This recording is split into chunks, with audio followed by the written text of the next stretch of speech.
Indian badminton के लिए साल 2022 बहुत बढ़िया रहा। हमने हमारी मेंस टीम की हिस्टोरिक थॉमस कप विक्ट्री देखी। हमने सात्विक और चिराग को मेंस डबल्स में पहली बार वर्ल्ड चैंपियनशिप में मेडल लाते हुए देखा। हमने कॉमनवेल्थ गेम्स में 3 गोल्ड, 1 सिल्वर और 2 ब्रॉन्ज मेडल्स जीतते हुए देखा हमारी टीम को। तो इस सब में एक छोटी सी क्यूरियोसिटी कि इंडियन बैडमिंटन का वर्ल्ड स्टेज पे एक सुपर पावर बनने का सिलसिला शुरू कहां से हुआ। Hello and welcome back to sports circle. आज बात कर रहे हैं इंडियन बैडमिंटन की राइज की, करंटली हमारी स्ट्रॉन्ग पोजीशन की और फ्यूचर से हमारी उम्मीदों की। Let's go. बैडमिंटन से हमारा रिश्ता काफी पुराना रहा है। हमें से ऑलमोस्ट सब ने ये स्पोर्ट खेला है, मोस्टली अपने घर के बाहर सड़क पर या कॉलोनी के पार्क में, मम्मी पापा के साथ पिकनिक्स पे, इवन लॉकडाउन में छत पे अपने अपने। और 1970 में तो एक वो वियर्ड सा गाना भी था, ढल गया दिन। वो काफी वियर्ड बैडमिंटन वीडियो था by the way, to be very very honest. But पिछले 15-16 साल में बैडमिंटन को एक सीरियस स्पोर्ट लेकर एक बड़ी वेव शुरू हुई है। साइना नेहवाल, पीवी सिंधु, अश्विनी पोनप्पा, ज्वाला गट्टा, पारुपल्ली कश्यप, किदम्बी श्रीकांत और कई प्लेयर्स की सक्सेस ने इंडिया की आंखें खोली हैं to badminton as a professional sport. इस पूरे वेव का एक बहुत बड़ा क्रेडिट दिया गया है पुरेला गोपीचंद को, and very very well deserved. Gopichand ने 2001 में ऑल इंग्लैंड बैडमिंटन चैंपियनशिप जीतने के बाद अपनी अकेडमी सेटअप करी, जहां पे उनके कोचिंग के तरीके और परफेक्शन और जीतने की ड्राइव के चलते बहुत सारे चैंपियंस तैयार हुए। पर गोपीचंद से पहले एक आदमी ने इन अकेडमी सिस्टम्स की नींव रखी, और वो थे इंडिया के पहले badminton legend Prakash Padukone. 1970s और 80s में प्रकाश पादुकोण ने अपने मल्टीपल मेडल्स और चैंपियनशिप से इंडिया को बैडमिंटन की तरफ थोड़ा सा अट्रैक्ट करना शुरू किया था, और 1980 में उनका ऑल इंग्लैंड टाइटल एक बड़ा लैंडमार्क है इंडिया की बैडमिंटन हिस्ट्री में। 1994 में उन्होंने विमल कुमार के साथ मिलकर प्रकाश पादुकोण बैडमिंटन अकेडमी चालू की, और वो एक बहुत बड़ा स्टेप था। पहली बार हमारे एस्पायरिंग एथलीट्स के पास प्रॉपर हॉस्टल फैसिलिटीज थी, प्रॉपर ट्रांसपोर्ट था वेन्यूज तक पहुंचने के लिए, प्रॉपर कोचिंग थी, गाइडेंस थी, फिजिकल ट्रेनिंग फैसिलिटीज थी, फिजियोज थे और अच्छा खाना था। एंड सबसे बड़ा फैक्टर अफोर्डेबिलिटी थी। इंडिया का बहुत सारे स्पोर्ट्स में यही सबसे बड़ा चैलेंज रहा है कि हमारे पास टैलेंट है, उस टैलेंट को नर्चर होने के लिए, उस टैलेंट को नर्चर होने देने के लिए अफोर्डेबिलिटी उतनी नहीं है। इंडिया का एक वो बहुत बड़ा मिसकंसेप्शन रहता है, स्पेशली बैडमिंटन और टेनिस जैसे स्पोर्ट्स में, कि हम उतने ज्यादा फिजिकली स्ट्रांग नहीं है या उतने ज्यादा टेक्निकली और टैलेंटेड उतने नहीं है। पर ऐसा नहीं है। हमारे पास बस एक लैक ऑफ इंफ्रास्ट्रक्चर है, हमारे पास एक लैक ऑफ ट्रेनिंग कह लो, गाइडेंस कह लो, न्यूट्रिशन कह लो। अगर ये सब सॉर्टेड हो, ये सब एक्चुअली अफोर्डेबल हो टैलेंटेड लोगों के लिए, जो लोग एक्चुअली कुछ कर सकते हैं पर एक सीलिंग की वजह से रुक जाते हैं कि जी वो चीज, वो नेक्स्ट स्टेप अफोर्ड नहीं कर पाए, वो अगर एक स्टेप एलिमिनेट हो जाए बाकी स्पोर्ट्स में भी एक बहुत बढ़िया स्पोर्टिंग कल्चर बन सकता है इंडिया में। एंड बैडमिंटन में ये प्रूव किया प्रकाश पादुकोण ने अपनी अकेडमी के साथ। दीपांकर भट्टाचार्य, अपर्णा पोपट, मंजुषा कन्वर और इवन पुरेला गोपीचंद इसी अकेडमी के प्रोडक्ट्स रहे, इसी अकेडमी के थ्रू निकल कर आए इंडियन फोरफ्रंट में। हमारे लेटेस्ट सेंसेशन लक्ष्य सेन भी इसी अकेडमी की देन है इनफैक्ट। एनीवे 2000 में फिर आया गोपीचंद रेवोल्यूशन, और एक के बाद एक ऐसे चैंपियंस तैयार होने शुरू हुए जो बड़े से बड़े स्टेज पे दुनिया के टॉप एथलीट्स को चैलेंज करने का दम रखते हैं। कोचिंग, ट्रेनिंग, फैसिलिटीज, गाइडेंस, इन सब के अलावा एक उनका बहुत बड़ा कंट्रीब्यूशन रहा माइंडसेट चेंज करने में। वो हमेशा अपने स्टूडेंट्स को यही कहते थे कि Chinese, Indonesian, Malaysian, European players, इन सब से आप कहीं भी कम नहीं हो, बस एक माइंडसेट का इशू है जो हम सॉल्व करेंगे मिलके। एंड यहां पे एक ऐसा लेजेंड था, एक ऐसा खिलाड़ी था जिसने ये सब किया है ऑलरेडी अपने पर्सनल करियर में भी। आपने इतने बड़े बड़े स्टेजेस पे इतने बड़े बड़े टूर्नामेंट जीते हैं, इतने बड़े बड़े प्लेयर्स को हराया है, तो एक लीडिंग बाय एग्जांपल वाली फीलिंग इमीडिएटली आ ही जाती है। And that help the whole academy a lot. उनका हमेशा यही कहना था कि वो लोग कर सकते हैं तो आप क्यों नहीं, इनफैक्ट मैं कर सकता हूं तो आप क्यों नहीं। And that obviously help a lot of players, a lot of big players. Saina Nehwal की कंसिस्टेंट सक्सेस ने एक रास्ता बनाया।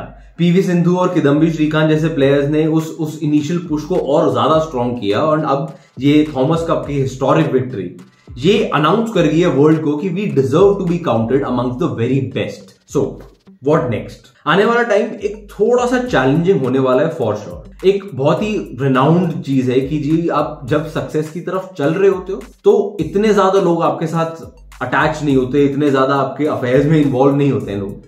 पर जब आप एक दिखते हो सक्सेस की, हाँ ये एक एंटिटी है जो सक्सेसफुल है, इससे काफी कुछ फायदा हो सकता है सबका, तो सबको अपना अपना एक हिस्सा चाहिए होता है, सबको अपना अपना एक इंटरेस्ट सर्व करना होता है। एंड ये जो पॉलिटिक्स है, ये जो एक पॉलिटिकल लीनिंग है हमारे देश की, काफी सारी अच्छी ऑर्गेनाइजेशन, अच्छी एसोसिएशन ऑलरेडी खराब कर चुकी है।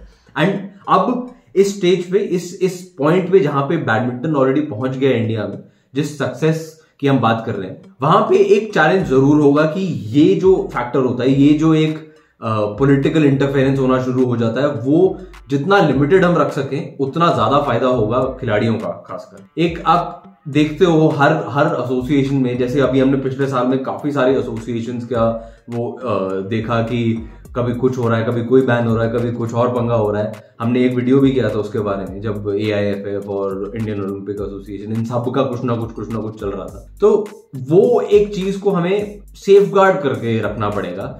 And to be very fair, I am not saying कि हम एक प्रोन है इस चीज को। BFI ने और लोकल बॉडीज ने काफी अच्छा काम किया है in the last few years, credit where it's due. And hopefully ये अच्छा काम कंटिन्यू रहेगा। एंड पॉलिटिकल इंटरफेरेंस जितनी हम कम रख सकें उतना ज्यादा अच्छा होगा ऑब्वियसली। उसी वेन ऑफ थॉट में एक वो आ जाता है कि जब आप फेमस हो जाते हो और आपका एक फेम सबको यूज करना है, तो वो मिसयूज ज्यादा हो जाता है। रिसेंटली अभी एक मूवी आई थी साइना नेहवाल की लाइफ पे, called Saina, I think that was very very weird as a movie. And वो बेसिकली सभी को, इवन पुलेला गोपीचंद को, एक नेगेटिव लाइट में पेंट कर गई थी picture. And things like these can be avoided. I know जैसे ही कुछ सक्सेसफुल हो जाता है, हमारी बॉलीवुड की मक्खियां भिनभिनाने लग जाती हैं उसके आसपास, पर अगर उस चीज को हम कंट्रोल कर सकें, क्योंकि इस टाइप की पब्लिसिटी की रिक्वायरमेंट नहीं है। ठीक है, पब्लिसिटी की रिक्वायरमेंट है, ब्रांड्स की रिक्वायरमेंट है, पैसे की रिक्वायरमेंट है, पर ये चीजें अगर अवॉइड कर सकें तो that would be a great thing, to be very fair. उसके अलावा फिर एक बहुत एक कंसर्निंग चीज हो सकती है, अगर तो हमें बड़े एस्पिरेशंस रखने हैं। हम ऑलरेडी टॉप 10 में हैं वर्ल्ड के, हमें टारगेट यही करना चाहिए फॉर श्योर कि हम टॉप 3 में काउंट हो। उसके लिए जो हमारा कोचिंग नेटवर्क है, डोमेस्टिक कोचेस का नेटवर्क है, वो जितना सॉलिड होना चाहिए वो एट दिस मोमेंट उतना ज्यादा सॉलिड है नहीं।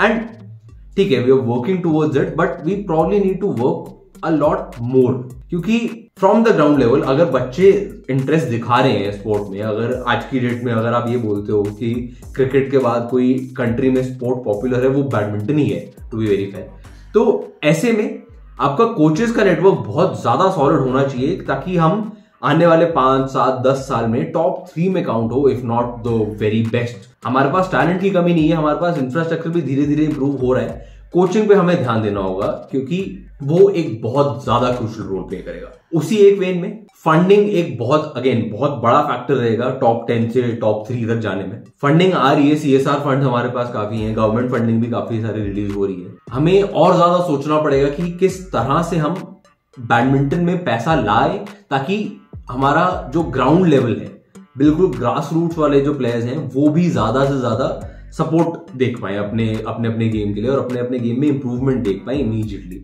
With the investment obviously. तो वो एक, जैसे हमने एक लीग्स वगैरह का भी कंसिडरेशन किया था, हमने काफी सारे लीग्स का ट्राई भी किया है, वो उतना ज्यादा सक्सेसफुल नहीं हो पाए। आई थिंक वो एक थोड़ी सी फैक्टर है। जैसे IPL ने बहुत ज्यादा हेल्प किया क्रिकेट को, ISL भी फुटबॉल को काफी हद तक हेल्प कर रहा है, कबड्डी, प्रो कबड्डी लीग कबड्डी को काफी हेल्प कर रहा है। बैडमिंटन को भी एक लीग नेटवर्क अच्छा चाहिए, ताकि वो इन्वेस्टमेंट थोड़ा सा और स्ट्रांग हो सके। आपके हिसाब से अभी तक के बैडमिंटन के सफर में, पिछले 20-25 साल के सफर में, किस तरह का इम्पैक्ट रहा है आपकी लाइफ पे, और आप किस तरह से अफेक्ट हुए हैं, आप किस तरह से इंस्पायर हुए हैं इंडियन बैडमिंटन के इस राइज को देख के? प्लीज कॉमेंट्स में जरूर बताएं। और आगे आने वाले टाइम में क्या देखना चाहते हैं हम सब इंडियन बैडमिंटन प्लेयर्स से, और इंडियन बैडमिंटन प्लेयर्स के अचीवमेंट्स में, वो भी नीचे कमेंट में जरूर लिख के बताएं हमें। वीडियो अगर पसंद आया तो लाइक जरूर दबाएं नीचे, और ज्यादा से ज्यादा लोगों के साथ शेयर करें इसे। चैनल को सब्सक्राइब करना ना भूलें, ताकि इस स्पोर्ट्स लविंग कम्युनिटी का आप हिस्सा बन पाए। मिलते हैं आपसे अगले वीडियो में।